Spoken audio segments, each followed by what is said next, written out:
வணக்கம் வந்தோனி நலப்பறைகள். இன்றைக்கி நான் கையில் என்ன கருவாடு வச்சுருக்கேன்னு பார்த்தீங்கன்னா வஞ்சரம், அதுலேயே செகண்ட் குவாலிட்டி.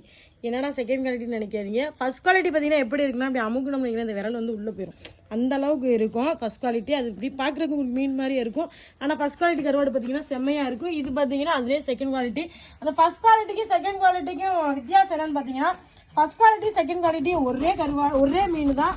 ஆனால் என்ன வித்தியாசம் பார்த்தீங்கன்னா ஃபஸ்ட் குவாலிட்டியில் வந்து ஐஸே படாமல் கொண்டு வந்து பற்ற வச்சா அந்த மாதிரி வரும். இது வந்து ஐஸ் பட்ட கருவாடு. இவ்வளோதான் இது ரெண்டுக்கும் வித்தியாசம். மித்தபடி மீன் எல்லாம் கெட்டுப்போன மீன் அந்த மாதிரிலாம் இல்லை, எல்லாமே ஃப்ரெஷ்ஷாக இருக்கிற மீன் தான்.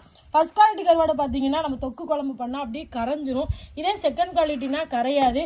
நீங்கள் வஞ்சரத்துலேயே நான் வந்து கரையாமல் சாப்பிடணும் அப்படின்னு நினச்சிங்கன்னா இந்த மாதிரி செகண்ட் குவாலிட்டி ட்ரை பண்ணுங்கள். கண்டிப்பாக இதை வந்து பொரிச்சு அந்த வறுத்து சாப்பிடணும். போடும்போது இந்த மாதிரி முழுசாக அனுப்பும் அப்படின்னு கேட்டால் கிடையாது. இங்கே பாருங்கள், இந்த மாதிரி அழகாக சூப்பராக உங்களுக்கு வெட்டி அழகாக மஞ்சப்பொடி வச்சு அனுப்பிடுவாங்க. நீங்கள் உங்களுக்கு வேணும்னா லைட்டாக சுடுதண்ணியில் மட்டும் போட்டு மசாலா தடவி இப்படி ஒவ்வொரு பீஸாக பொரிச்சிங்கன்னா அவ்வளோ அழகாக இருக்கும். இதே நீங்கள் குழம்பு வைக்கணும்னா கண்டிப்பாக இந்த மாதிரி ஒரு 2 பீஸ், ஒரு 3 பேர் இருந்தீங்கன்னா இந்த மாதிரி 2 பீஸ் போட்டு வைங்க. அதோட எக்ஸ்ட்ரா ஒரு 2 பேர் இருந்தீங்கன்னா இந்த மாதிரி 3 பீஸ் போட்டு அழகாக குழம்பு வச்சிங்கன்னா செம்மையாக 2 நாளைக்கு வச்சு சாப்பிட்லாம். கருவாட்டு குழம்பு ஃபஸ்ட் நாள் வச்சு சாப்பிட்றத விட நீங்கள் பழைய குழம்பாக்கி மறுநாள் சாப்பிடுங்க, சும்மா டேஸ்ட் தட்டிட்டு இருக்கும்.